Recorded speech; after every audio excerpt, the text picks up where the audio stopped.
नमस्ते, मी प्रतिभा. तर हा व्हिडिओ असा मी स्लो वगैरे पण नाही केला, कारण मला माझे केस दाखवायचे होते आणि मी दर महिन्याला माझे केस कट करते, तरी पण ते वाढतच असतात. कारण की मी काही संडे टू संडे किंवा मला वेळ मिळेल तसे मी काही घरगुती उपाय करत असते. त्याच्यामुळे माझ्या केसांची जाडी पण कमी होत नाही आणि केस गळत पण नाहीत. म्हणजे हिवाळ्यात थोडासा प्रॉब्लेम होतो, पण तरी पण मी ते मेंटेन करून टाकते केस. सो मी विचार केला की आता व्लॉग बनवणं सुरू केलंय.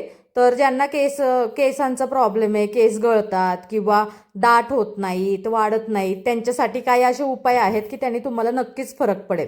माझे केस लांब आहेत आणि हे बघा, इथे मी हेअरस्टाईल केली आहे. लिटरली गजऱ्यांच्या खाली ती हेअरस्टाईल येत होती, म्हणून बघा वेणी माझी थोडीशी त्या हेअरस्टाईल ज्यांनी केली ना त्यांनी थोडी दुमडली होती. सो ही ओरिजिनल केसांचीच हेअरस्टाईल आहे माझी. तर मी विचार करते प्रत्येक संडेला मी असे घरगुती काही उपाय सांगत जाईल की त्याच्यामुळे तुम्हाला पण नक्कीच मदत होईल. Thank you, bye.